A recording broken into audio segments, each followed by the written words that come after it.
अस्सलाम वालेकुम वरहमतुल्लाहि वबरकातुहू। आपका दोस्त कीम बाबा नईम हैदर। मैं आज आप दोस्तों की नज़र एक सिमल फार कर रहा हूँ। ये सिमल फार मेरा बनाया हुआ है और बड़ा टेक्निकल और महारत से बनाना पड़ता है। ये इससे बड़े काम दिए जाते हैं। अक्लमंद के लिए और दना के लिए इशारा ही काफ़ी है। ये सिमल फार इतना जारी गवासी है ना, वो मैं आगे बताऊँगा ये क्या क्या वर्क करता है।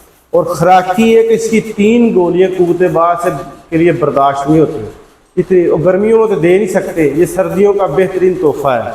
आपने क्या करना है कि आपने लेना है, अल्लाह आपका भला करे, सुहागा सफ़ेद शीशा 1 पाव, सुहागा सफ़ेद शीशा 1 पाव, फटकरी सफ़ेद 1 पाव नमी के बगैर, और चूना अनबुझ लेना है आपने आधा किलो। सिमल फार लेना है आपने 60 ग्राम। एक रोगनी हांडी हो बड़ी 2-2.5 किलो वाली, उसको पहले से सैंपट किया हो ढक्कन के अलावा, पहले से ढक्कन ना सैंपट किया हो, ढक्कन के ऊपर मिट्टी शिट्टी लगाई हो, हंडिया को पहले सैंपट किया हो। चीज़ें फिर सुन ले। आपने लेना 1 पाव सुहागा, 1 पाव फटकरी सफ़ेद। सुहागा साइड नहीं लेना, शीशा लेना है। फटकरी भी नमी के बगैर लेनी है। और अनबूझा चूना ताज़ा लेकर पाउडर कर ले आधा किलो। सुहागे को और फटकरी को खरल कर लें अच्छी तरह। फिर चूने को और फटकरी सुहागे को इकट्ठा कर लें अखबार के ऊपर ही, अच्छी तरह मिक्स कर लें। मिक्स कर लें। यहाँ पे रिएक्शन होता है इनका। रिएक्शन से पहले अखबार पे मिक्स करके ना अच्छी तरह चमचे से मिक्स कर लें, हाथ नहीं लगाना। फिर आधा मवाद हांडी में डालें, ऊपर सिमल फार रखें, आधा मवाद ऊपर डाल के अच्छी तरह प्रेस करके फ़ौरन ही ढकना लगाकर इसे सैंपट कर दें, ऊपर तारे मार दें। इसे 1 घंटा धूप में रख के खुश्क कर लें। 1 घंटा इसका खुश्क होना काफ़ी है आजकल के मौसम में। फिर एक घड़े में रखकर ऊपर से 8 किलो उपलों की आग दें।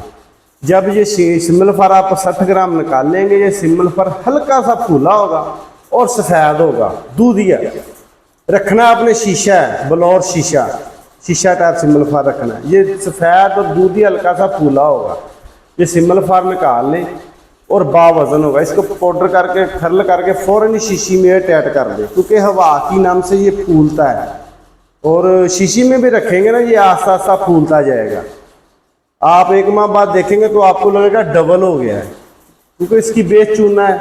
चूना इसको मज़ीद एक्साइड करता रहता है, उसके कार्बन या एलिमेंट इसमें आ जाते हैं। अब कीमिया में ये क्या करता है कि आपने 1 ग्राम सिमल फार के साथ 1 ग्राम कच्चा शोरा रगड़ना है अच्छे वाला, और 1 तोला तांबा मेल्ट कर लें, और चुटकी ये तो 1 माशा सिमल फार उस पर तरह कर दें। जब उस पर तरह करेंगे तांबा आपका वाइट होगा, एसिड प्रूफ होगा, तेज़ाब इसे नहीं खाता।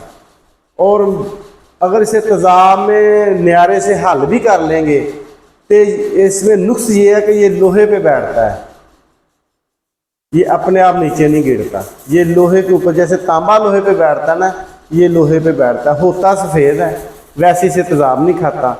दुआ में याद रखें आपका दोस्त कीम बाबा नईम हैदर। और इसका खुराकी अमल सुन लें। खुराकी अमल ये करना है कि आपने 1 ग्राम सिमल फार लेना है, 1 ग्राम लेनी है आपने जुल्द बदस्तर, और 1 ग्राम ज़ाफ़रान, और पान के आबे पान का पानी, जो पान खाते हैं ना, इसका पानी लेना आपने 10 तोले।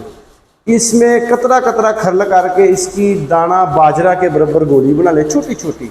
1 गोली दूध घी के साथ दें। इतनी कि कुव्वत बा बढ़ाता है ना कि आपकी सोच है। और बहुत ज़्यादा तेज़ बहादुर ये सिमल फार है, खुराकी तौर पर भी और पोशाकी तौर पर भी। आपका दोस्त कीम बाबा नईम हैदर। वस्सलाम।